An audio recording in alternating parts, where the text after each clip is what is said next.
Alright, you lump of savages. Welcome along to Sceam Up Botty. I am your host, Rodney Stewart. The Doomsday Machine, Star Trek, the original series, Season 2, Episode 6. Bloody-tastic episode this is. A real treat, this one. So, gonna spoil it in a major way, so if you've never seen it, again, as I always say, go watch the series itself and forget about podcasts, I guess. And if you do want to, by all means, come back and check it out. So the plot of this episode essentially is the Enterprise, following a trail of mysteriously destroyed star systems, picks up on an automated distress beacon from one of the Enterprise's sister ships, the USS Constellation. Upon arrival, the Constellation is found heavily damaged and drifting in space. Kirk and Dr. McCoy, Scotty, and a damage control team transport to the ship to evaluate her. Once there, they discover the only member of the crew still aboard the ship is the commander, Commodore Decker, who is nearly catatonic and suffering from severe mental shock. This here, just thinking back on it and the way it would have been promoted on TV, definitely it would have been a real one to look out for, because the sister ships in the original series, they all looked identical, just the names were different. So you have the stills of a damaged and almost destroyed Enterprise heading towards this massive thing in space. And just thinking of the promotional material back then, you're thinking to yourself, oh shit, this episode the Enterprise is going to get destroyed. But no, you do get the Constellation looks identical to Enterprise other than the name. McCoy injects Decker with a stimulant. Decker explains that his crew they discovered a giant machine, miles long, that used beams of antiprotons to tear planets apart, consuming the rubble for fuel. It was like I kind of feel, whenever I was watching this here, did Transformers the movie take a little bit of inspiration from the Doomsday Machine for Unicron, because that's essentially what it is in this episode. It's just going through space, it's destroying planets, whatever it comes across, uses it for fuel, moves on to the next, and just continues its trail of destruction. The attack by the Constellation and the machine was ineffective, and the ship suffered severe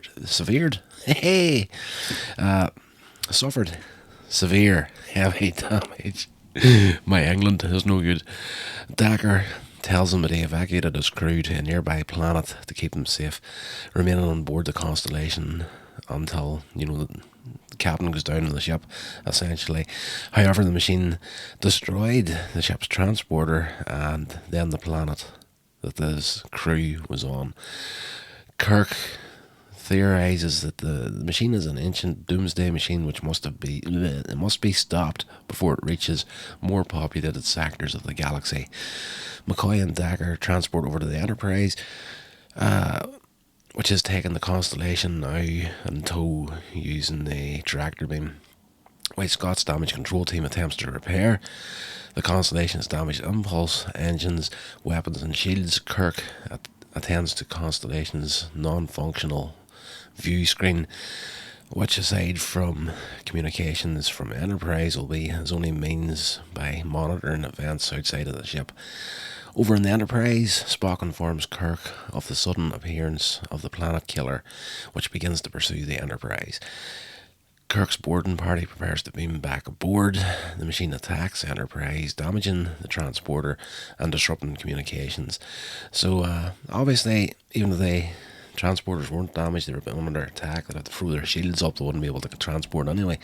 But transporter damaged nonetheless. Decker, now the senior officer on board Enterprise, assumes command and orders a phaser attack on the machine. The effects in this are phenomenal, like very, very good. I've been rewatching the series on DVD, but it is the updated version of the series. It's the updated visual effects, and I want to see if I can track down the original version of this episode just to see what the battle looks like, because you know, the effects weren't the original effects. I can remember seeing them on reruns whenever I was a kid. Barely remember seeing them in reruns, and yeah, I don't think the effects would hold up to the way this updated version has done. But I want to go and check that out. I think that the closing credits of the episode, you do get to see a few of the original visual effects of the Enterprise and stills at the end of the episode. But if you're watching this on streaming, chances are by the time you're hitting the closing credits, like whatever streaming service you're on is probably just going to automatically load the next episode without you seeing the full credits. But you do actually get to see some of the original visual effects in the closing of these episodes. So I'd like to see it in actual motion and see how it goes about. So Decker takes control, starts an assault on this Doomsday Machine. It fails as the machine's hull is solid neutronium. Despite Spock's objections, Decker refuses to retreat, and the planet killer captures the Enterprise in a tractor beam, drawing it in to its mouth, its opening at the front to consume Enterprise. Over in the Constellation, Kirk has completed the repair in the view screen, and he's shocked to see Enterprise engaging the planet killer. Scotty has managed to repair the Constellation's impulse engines and one of her phaser banks, so Kirk uses the crippled ship to approach and fire at the planet killer, just dragging it long enough for the Enterprise to escape the tractor beam. After repairing the transporter and re-establishing voice communications, Enterprise retreats to a safe distance. Spock relieves Decker of command on Kirk's authority, which is a fantastic scene in the episode. Kirk is fully logical, and McCoy jumps in and he's kind of barking in Spock's ear that this man needs to be taken out of command here. And Decker is by no means a stupid character. He knows the regulations inside and out, and he manages to talk both Spock and McCoy down from taking him out of command in the episode. But Kirk comes on the view screen on the Enterprise, and he's like, "You the lunatic that's using my ship to attack this thing." And he orders Spock, he's like, "On my authority, relieve him of duty." And Kirk is like, "I don't give a damn. You're not going to destroy my ship the way you destroyed your own, and I will face down any consequences that come from me taking you off the bridge," more or less. So Decker is escorted to sickbay. However, Decker manages to overpower the security escort and steals a shuttle craft from the Enterprise. Gets out before they can stop him. He's overcome with what is survivor's guilt, essentially, at the loss of his crew. Decker informs Spock, I was going to say Spurk there's a new name for you. Decker informs Spock that he's going to fly the shuttlecraft straight into the mouth of the machine. Kirk begs Decker to return to the Enterprise. These guys, even though they've butted heads in this episode, they've known each other for years, and Kirk has a lot of respect for Decker. Decker does not deviate from his course and flies into the machine, where he's killed instantly and the ship destroyed.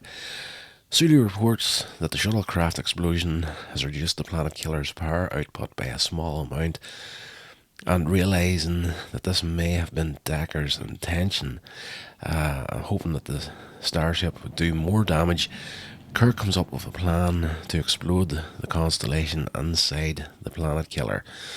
Over Spock's objections, of course. Now, Kirk's like, "I'm doing this. It is what it is. Kiss my butt." Kirk insists on piloting the damaged starship to make sure it gets in there himself. Scotty rigs the impulse engines to explode with a 30-second delay before detonation, warning his captain that once the timer is enabled, there's no way to abort it. So he beams back to the Enterprise. Kirk goes in this kamikaze mission into the mouth of the Doomsday Machine.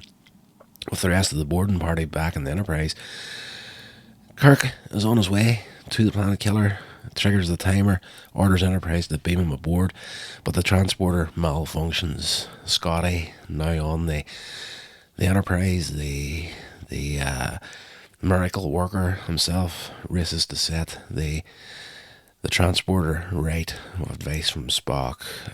Virtually no time left to spare, down to the last few seconds. Kirk is safely beamed aboard the Enterprise as the Constellation explodes inside the mouth of this planet-killing machine and destroys the machine's power system, leaving it permanently dead in space. As the Enterprise departs, Kirk and Spock speculate that other Doomsday Machines could be out there. They think this came from a civilization that wiped themselves out like maybe millions of years ago, and this thing's just been going on its own little rampage ever since. So let me just see now what reports this got as far as reception goes. There's a lot of stuff here, so we'll cover what we can. This episode was nominated for a Hugo Award in 1967. In 1991's 25th anniversary of the series, a fan survey of the top 10 episodes of the original series ranked the Doomsday Machine at number 4, behind only The Trouble with Tribbles, The City and the Age of Forever, and Amok Time. Really? I would have thought it would. Amok Time is a good episode, but I thought Doomsday Machine would have ranked above it, in all fairness. For the 30th anniversary, TV Guide ranked the Doomsday Machine number 4 in its list of the top 10 best episodes of Star Trek. Zach Handlin of the AV Club gave the episode an A rating, describing the episode as very strong stuff. Noting effective tension building and the development of Decker's character, Handlin also noted Saul Kaplan's score, which matches the actor's intensity. That's a very good point. In 2010, Sci-Fi Now ranked this the 10th best episode of the original series. 2012, Christian Science Monitor ranked the episode 10th best episode of the original Star Trek. 2014, Gizmodo, never heard tell, but Gizmodo ranked the Doomsday Machine as the 18th best episode of Star Trek out of over 700 ones made at the time. This includes later series, obviously. 2015, What Culture ranked this the 6th best episode of all time Star Trek science fiction universe. 2015, Wired did not recommend skipping this episode in their binge watching guide to the original series. It is actually a fantastic episode. 2016, The Hollywood Reporter rated the Doomsday Machine the 48th best television episode of Star Trek franchise television prior to Star Trek Discovery, including live action and animated series, but not counting the movies. Business Insider ranked the Doomsday Machine the 13th best episode of the original series. Empire ranked this the 9th best out of the top 50 episodes of all 700 plus Star Trek television episodes. Sci-Fi ranked guest star William Wyndham's performance as the self-sacrificing Commodore Matt Decker as the 4th best guest star in the original series. Decker is actually fantastic in this episode. CNET noted Doomsday Machine spacecraft is one of the most powerful and important spacecraft in the Star Trek universe. Newsweek ranked Doomsday Machine is one of the best episodes of the original series. Empire ranked it 9th out of 50 top episodes of Star Trek in 2016. Same year, 2016, the Washington Post ranked the Doomsday Machine the 7th best episode of all the franchise television episodes, remarking it was good fun with a thrilling climax. At that time, There was roughly about 726 episodes and a dozen films that had been released. TV Line ranked the episode as having one of the top 20 moments of Star Trek, noting Kirk's line, "Gentlemen, I suggest we beam aboard for the Enterprise to transport him off the Constellation, which is about to self-destruct." 2018 Collider ranked the episode the 11th best original series episode. Pop Matters ranked it 20th best episode of the original series. They noted it as a suspenseful episode and praised the musical score by composer Saul Kaplan. 2018 Star Trek Binge Watching Guide by Den of Geek recommended the episode of one of the best of the original series. We're almost there, guys. 2019 now, the Edmonton Journal ranked this as having one of the top 10 Spock character moments, pointing out his intervention in Decker's plan to destroy the ship and the ensuing conversation that happens. As I said earlier on, that moment where Spock is in the position of either having to be logical, because, you know, Decker is definitely on a mission to self-destruct himself in this episode, but he's not 100% what you would call unhinged in the moment. He's still going by regulations. He's doing everything by the book, and going logically, Spock can't really fault him in the way he's doing it, even though you sitting there as a viewer saying, like, this guy's going to take everybody out here, but he's going about it the right way. And Spock, he's towing that line between logical Spock and emotional Spock. It takes Kirk to give him that wee nudge there and take a responsibility off his shoulders for him to actually do something. But the way that he does it, fantastic. 2021 Screen Rant ranked it as the 6th best episode of the original Star Trek series. And finally, in 2024, Hollywood.com ranked the Doomsday Machine at number 9 out of the 79 original series episodes. So, absolutely fantastic little episode. I've not done it justice by any stretch of the imagination on this podcast. It's definitely one of those ones you're going to have to go sit down, check it out for yourself, and enjoy it. So what I'm going to do right now, as soon as I get this podcast uploaded, is I am going to jump online and see if I can get some clips of the update of this series, and see if I can get the original visual effects of this episode, just to see what it looks like. That's going to do it for this episode, guys. I hope you enjoyed it. If you want, there is a website you can check out for everything else I'm doing. www.coinsagemedia.com. Absolutely everything is over there. And yeah, I think that's going to do it for this episode. And so until the next one, stay safe, and I'll talk to you all then. This has been a production of Coins Age Media. Thank you so much for listening.